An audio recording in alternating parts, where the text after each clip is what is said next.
સોમનાથ સ્વાભિમાન પર્વની ભવ્ય ઉજવણી કરાશે, જેમાં 8 થી 11 જાન્યુઆરી સુધી આ કાર્યક્રમને લઈ અને તૈયારીઓ શરૂ કરી દેવાય છે।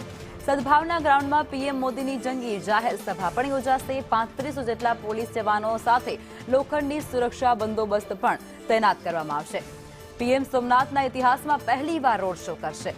108 અશ્વો સાથે પીએમ મોદીની સ્વાભિમાન યાત્રા યોજાશે।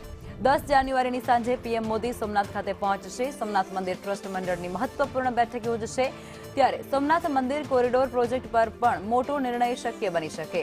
સોમનાથ કોરિડોરની ડિઝાઇન પણ ફાઇનલ થઈ શકે છે।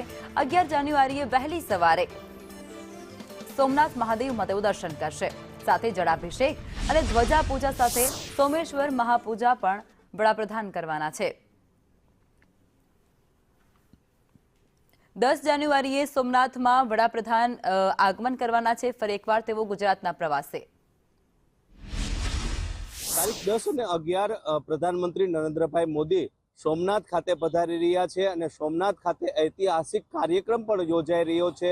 ખાસ કરીને મોહમ્મદ ગઝનવીએ સોમનાથ મંદિર ઉપર ચડાઈ કર્યાના 1000 વર્ષ પૂરા થઈ રહ્યા છે અને તેના ઉપલક્ષમાં સ્વાભિમાન પર્વની ઉજવણી થઈ રહી છે। ત્યારે નરેન્દ્રભાઈ મોદી સોમનાથ ખાતેના તેમના વિશેષ કાર્યક્રમ યોજવા જઈ રહ્યા છે।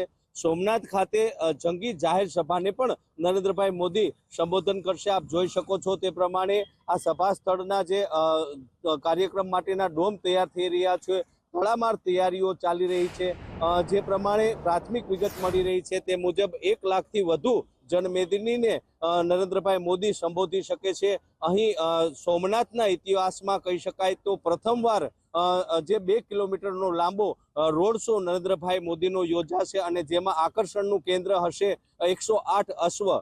ખાસ કરીને સોમનાથથી રોડ શોની શરૂઆત થશે અને સંઘ સર્કલ પાસે આ રોડ શો પહોંચશે, જ્યાં રાણી અહલ્યાબાઈ દેવીના જે પ્રતિમા છે તેનું અનાવરણ કરશે અને ત્યારબાદ સભા સ્થળ ખાતે પહોંચશે। હું આપને ફરીથી આ દ્રશ્ય બતાવવા માંગીશ। આ સભા સ્થળના દ્રશ્ય છે।